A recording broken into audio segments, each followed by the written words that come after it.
"You're not coming to the wedding," Mom texted. "Lily's family doesn't want you there." That was it. No apology, no kindness, just a cold message on my phone. I looked at it. Read it again. My coffee sat next to me, getting cold. I thought for a second, then replied, "So, you chose status over family?" No emojis, no sarcasm, just the truth. Then I opened my laptop, logged into the wedding planning site, canceled the venue deposit. It was booked under my name, paid with my card. They didn't even know. And the best part, it wasn't refundable. I closed the laptop and just sat there, staring at the wall. I didn't feel sad or angry yet, just quiet, like something inside me shifted. This wasn't the first time they pushed me aside. It had been happening for years, little things, like missing my birthday or joking at my expense. They made Lily the golden child. I was just the one who got things done. I helped plan this whole wedding, picked the dress shop, found the caterer, booked places for guests to stay. I even made their website. But now, because Lily's dad didn't like my energy, I was out, just like that. They only needed me when it was convenient, and now that they had what they wanted, they left me behind. So I took action. I opened the shared wedding folder and deleted everything I had uploaded: photos, contracts, schedules, 63 files gone. Then I renamed the folder, "Good Luck Without Me." I didn't tell anyone. I didn't warn them. I just waited for them to realize. No florist confirmation, no photographer, and an email from the venue saying the booking was cancelled. They thought I'd stay quiet, that I'd take it like always. But this wasn't just about the wedding. This was the last straw in years of being used and ignored. They handed me the scissors, and I finally cut the cord. They wanted me gone, fine, but they didn't expect I'd leave with everything they built on my back. And this was just the beginning. They say I'm dramatic, that I overreact. So let me explain how I got here. 6 months ago, Lily called me crying. Zach lost his job. They were behind on rent. I didn't even think twice. I sent her $3,800. That was the third time I helped that year. I gave Dad $5,000 to fix his retirement account. I paid for Lily's bachelorette Airbnb, which they trashed under my name.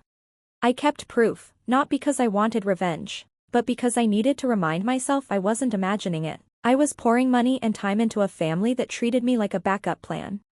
It wasn't just the money, it was the way they treated me after, like a servant, like I didn't matter. One time while I was fixing Dad's gutters in a storm, he joked that I should be a house husband since I wasn't a man enough to earn more. Everyone laughed. When I told Mom it hurt, she said I was too sensitive.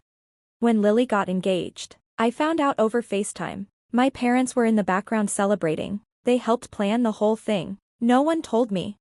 Still, I tried. I paid for the engagement photos, built the website, helped design the invitations, and paid the venue deposit when Mom's card didn't work. I gave and gave. And then the rumors started. "Aunt Megan, I heard you're not invited?" "Uncle Jeff, did you say something to Zach's dad?" Then I saw the Facebook post. A happy photo of Lily and Zach with my parents in front of the wedding venue. The caption, "So proud of our family, can't wait for the big day with all the right people by our side." I wasn't tagged. I wasn't one of the right people. I saw a comment under the photo. One of Lily's friends asked, "Is Jack going to be there? He was always so funny." Lily replied, "We're keeping it small. Just people we trust. Just people we trust." I didn't sleep that night. I went through every receipt, every email, all the times they made me feel selfish for asking to be paid back. And I finally realized, I was the only one in the family who gave everything without asking for anything back. And I was the only one who got nothing. A week later, we all got a group text. "Hi, family, can everyone help pay for Lily's bridal shower decorations? Jack, since you're good with websites, can you make an RSVP page? Hugs." I didn't answer. Then Lily messaged me directly. "Can you just do this one thing without being passive-aggressive?" Instead of replying, I did something else. I logged into the wedding venue account and requested a refund. It was supposed to be non-refundable, but I had quietly bought wedding insurance when I booked it. I filed a claim under family conflict. They gave me back 90%. Then I opened Canva and deleted everything I designed: RSVPs, signs, table layouts, gone. I made one last file and called it, "Ask Zach's dad to fix this." Then I shared it with the whole family. That's when everything blew up. 3 hours later, Mom called me in a panic. What are you doing? Do you know how this looks? I said, yes, that's why I'm doing it. Then Dad called, already yelling, you've always been jealous of Lily. You just can't stand that she's doing better than you. I hung up. Later, my phone blew up. Lily posted on Instagram, betrayal always comes from those closest to you. Then Mom posted a photo of Lily crying with the caption, nothing hurts more than your own brother trying to ruin your special day. Friends and cousins started messaging me. Some asked if I was okay. Most didn't. They just asked, why would you ruin her wedding? I didn't respond to any of them. Then I got a package. No return address. Just a yellow envelope. Inside was a printed screenshot from Lily's group chat with her bridesmaids. She was laughing. We'll get Jack to pay for the cake too. Just guilt him about being the only brother. Works every time. Another message. Zach doesn't even like him. Says Jack gives him the creeps. LOL. And finally, he won't be at the wedding. I'll make sure of it. Watch. There was a sticky note on top. Handwritten. You deserve better, Kay. I didn't know who Kay was, but I'd find out. Because Kay had more than screenshots, she had audio. And once I heard it, I knew exactly what I was going to do at the rehearsal dinner. It was held at a fancy vineyard about 30 minutes outside the city. They called it rustic luxury. I called it overpriced wine and fairy lights stapled to trees. But I showed up, calm, clean, focused. I didn't come to eat, I came to end the circus. I walked in while they were making a toast. Lily was laughing. Zach had his arm around her. Dad looked tense. Mom didn't meet my eyes. They didn't expect me to show up. I was supposed to be the villain, the bitter brother who couldn't let go. But I wasn't bitter. I was finished. I walked right up to the front. Sorry to interrupt, I said, tapping a glass. Everyone went quiet. Someone laughed awkwardly. Lily frowned. I pulled a small speaker from my jacket, set it on the table. Then I held up a flash drive. Zach stood up. What are you doing? I looked at him. Giving you exactly what you deserve. I hit play. Lily's voice came through the speaker, laughing. We'll get Jack to pay for the cake, too. Just guilt him about being the only brother. Works every time. The room went silent. Someone gasped. A fork hit a plate. I didn't move. Another voice. Zach doesn't even like him. Says Jack gives him the creeps. LOL. Zach turned pale. Lily rushed forward to grab the speaker. I stepped in front of her. Sit down, I said. It wasn't a question. Then the final clip. He won't be at the wedding. I'll make sure of it. Watch. I paused the recording. Looked around. Any questions? Zach opened his mouth, then closed it again. My dad stood up, looking really angry. You think this is okay? This is how you act, he said. Sit down, I said sharply, and for the first time ever, he actually did. I turned to Lily. I spent more than $11,000 on your wedding. I made your website, found your venue, paid for your florist. I did all of it because I thought we were family. Lily was shaking, tears smudging her mascara. You don't understand. No, I said. You never understood. You didn't want a brother, you wanted someone to pay for everything. Then I took out a folder, full of proof. Texts, receipts, screenshots. All the times I paid for things. All the times they ignored it. Even the messages where Lily called me their free wedding planner. I gave it to Zach, her fiancé. You still want to marry her? I asked. He looked at the papers. He didn't say a word. Then a woman stood up from the back of the room. She wore a gray coat and had a badge. Hi, everyone. I'm Kristen. I work in digital forensics. And I checked the recordings Jack got. They're real, no editing. I got them from Lily's old WhatsApp account. Lily's jaw dropped. My mom gasped. Dad shouted, is this a joke? Kristen smiled. Nope, it's all legit. Then Zach turned to Lily. You told me Jack threatened you. You said he was dangerous, but you lied. She reached for him. Zach, wait, don't touch me, he said. Everything exploded. People were yelling. Someone knocked over a glass. My mom couldn't even speak. And I just stood there, calm, watching it all fall apart. When it got loud, I raised my voice. I'm not coming to the wedding. You already kicked me out, but now it's without my money, my help, Or my silence. I turned to my parents. You cut me off the second I stopped being useful, so now I'm cutting the cord. And just as I walked out, Zach said, I'm calling off the wedding. Lily screamed. You can't do this here. Oh, I said. He just did. Then I left. No dramatic music. No big scene. Just the sound of their world falling apart behind me.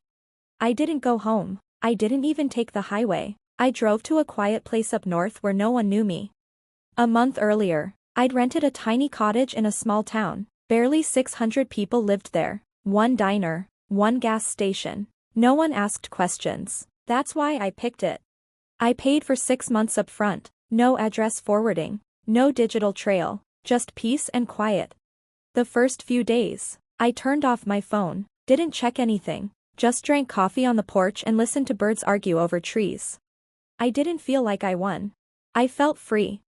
No stress. No guilt. No one asking for money. No fake affection. On day 4, I went into town and signed up for a class on preserving old records, history, documents, things that don't lie. It felt right.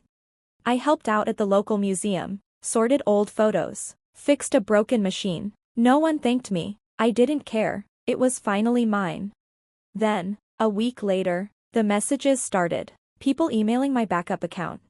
Can we talk? You went too far. We're still family. Then came the missed calls. A lot of them. I didn't answer. They didn't want peace. They just wanted control back. What scared them wasn't what I showed. It was that I disappeared. They weren't in charge anymore, and that scared them most. 3 weeks later, a court letter showed up at my old apartment. My dad had tried to sell some family property, not knowing I'd already locked the deed years ago after he tried to use it without telling me. That move triggered a legal problem. Result: the sale failed. The buyer walked. And my dad got hit with a fraud investigation. I didn't make that happen. I just didn't stop it. No blog post. No group chat rant. I just walked away. No birthday calls. No rescue money. No, maybe next time. And that's what broke them the most. Because people like that don't fear punishment. They fear being ignored. They fear not having an audience. And now, I wasn't watching anymore.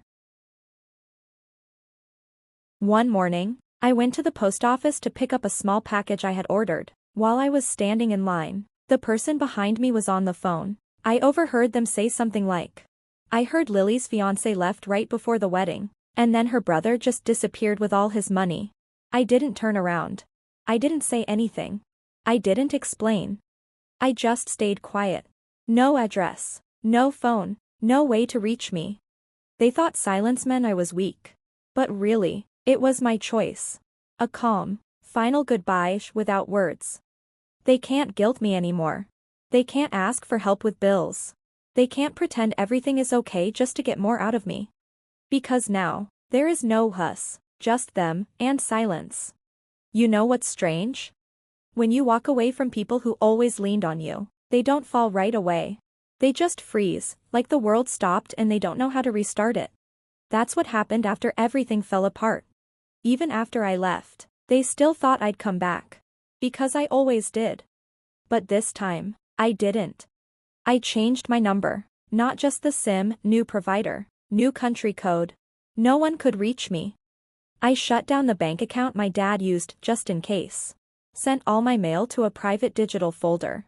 Took their names off my medical forms. Even changed the emergency contact on my license from a mom to no one. Now, they don't know where I am. They don't know if I'm still in the country, or even alive. And that drives them crazy. A month ago, I went back one last time. Not to the house, not to see them.